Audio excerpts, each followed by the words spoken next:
All right, let's talk about Aidan O'Connell and the Las Vegas Raiders, who had a rough game here against these Steelers. It wasn't all bad. In fact, I think there's plenty of things to still say that O'Connell did well and that things that still worked in this game, and we will talk about those positives in this video. And in fact, we can even start off with one. I mean, one positive is Brock Bowers has been a absolute hit, right? I know they probably wanted a quarterback early on in the draft. It didn't quite work out. At least that's what the rumors were. Who knows with that stuff? But if that's the case, I'm sure they would have loved to have one of those top quarterbacks. But I'm also sure they're very happy with ending up with Bowers. This play, Bowers is running a one-on-one matchup here against man coverage, and I mean he's definitely someone who can win in these situations. Watch as when Aidan O'Connell runs this play action, he looks over towards Bowers. Bowers using his physicality to kind of generate enough leverage here towards the inside to just give O'Connell a window, right? Throw it more towards the inside, allow him to make the catch. And despite there being contact all over Bowers, he still makes the grab and is able to, get a good amount of yards, even dives forward to make sure he gets the first down right there on top of it. Really good stuff here from Bowers. So again, good throw from Aidan O'Connell as well, but definitely wanted to give a shout out to Bowers before we get into it. He's playing some really good football. Unfortunately, as I said, this offense did not exactly roll in this one. There were some issues. A play like this where it's kind of a weird play, one of those blink and you miss it type of things, but definitely worth noting. It's a zone coverage concept that the Raiders are going to be going up against right here. They have a tight end running that route right there. Okay, this makes sense, right? This is a route that can certainly work against this coverage underneath, so that's where O'Connell is going to look. O'Connell takes the snap. He, first looks towards his left, but quickly gets over here, and as of right now, you can see why he wants to make this throw, right? It's not going to gain you a ton of yards, but at least it can be a completion and set up an easier third down situation. Because the reality is, the difference between 3rd and 7 and 3rd and 11 is actually a pretty big deal. Like, gaining 4 yards here really helps because it's sometimes hard for the offensive line to block long enough for guys to get 11 yards down the field and then make a move to try and get open. So making it closer, there's a reason why that's very helpful. But here for O'Connell, watch what happens. He takes really too long before making the throw. It gets batted down.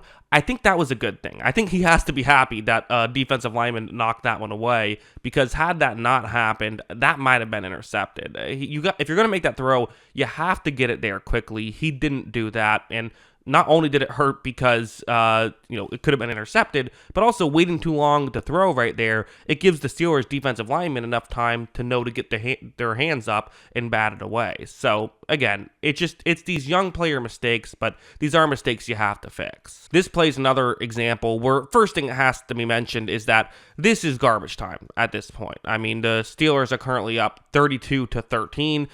You see the route concept on the screen for the Raiders. Hey, you have a young player. Let's get him another drive and let's get him some more reps. And that more shallow route is one that could be open. It's a 2nd down and 5.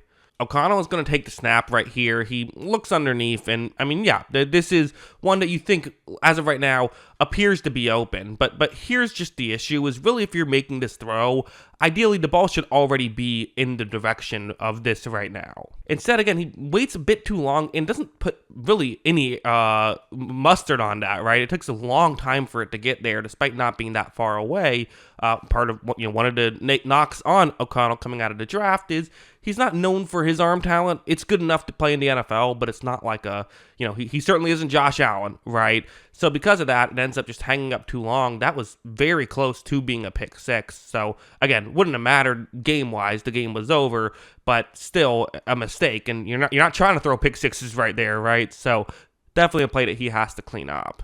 This one as well was not ideal, where what's going to happen is it's a zone coverage concept that the Steelers are in, and the way this read is supposed to work is really one of these routes is what O'Connell is going to want to look at, kind of shallower routes going underneath. It's 3rd down and 6, and worth mentioning this is earlier in the game now, so it's a 1-score game midway through the 3rd quarter, very much a ball game. But there's also that route where you have a tight end who's going to start off blocking right here, and then he's going to try and get into a gap in coverage. This is Harrison Bryant who's running this route. And I really like this stuff when teams do this, because if you start off blocking, the players in coverage almost naturally assume you're going to continue blocking, and they make sure they're covering everyone else. So because of this, Bryant blocks, they don't pick him up, and then when he runs out and runs his route, nobody has picked up Harrison Bryant on this one. Bryant is open, and this is a play that I'm just going to say straight up, you have to make this play. Like, if you want to be a starter in the NFL, this can't be a play you make most of the time. This has to be a play you make every time.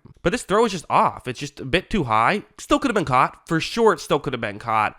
But that's not where he wanted to put that football. He made it a tougher throw than it needed to be. And because of that, Bryant wasn't able to make the catch. Again, I'm sure O'Connell defenders will say, no, that wasn't his fault. That was a drop.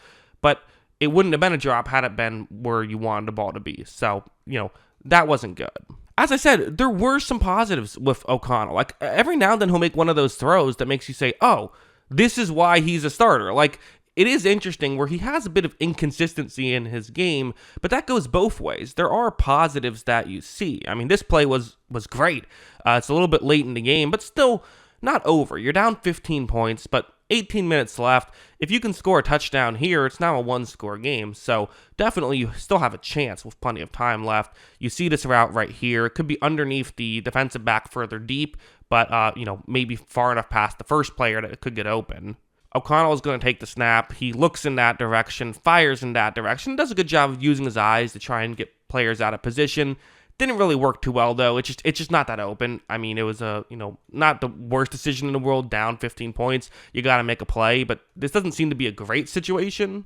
But watch this beautiful throw from Aidan O'Connell. Also a really nice catch by DJ Turner. Those guys coming through together to make a really good play. So again, there's a lot of negatives here when I watch the film. It is not all negative. There definitely are some positives. So yeah, I mean, listen, obviously it goes without saying, but I'll say it here at the end of the video. You're playing the Pittsburgh Steelers. Like, this is a really good defense that frustrates even the best of quarterbacks. So certainly it's going to frustrate, someone who's, a mid-round rookie who is still trying to make a name for himself in Aidan O'Connell. I still think that, you made Aidan O'Connell a starter, I'm assuming just to see what you have in him. Maybe it's not even to see if he's, a starter, but if he's just, a quality backup, if he's someone who can have some value, maybe be, a lower-tier starter down the line if you need that, things like that. I don't think it's a horrible move to stick with him, although I do wonder if, you do have a better chance with Minshew. But, again, it's a rebuilding year. Usually when you're in a rebuilding year, put the younger guys in, see what you have in them. It makes sense, in my opinion. But, yeah, not his best day in this one. Did have some nice moments, though. That's what I think. What do you think? Let me know in the comments below. Always love hearing from y'all. And, of course, as always, thanks for watching.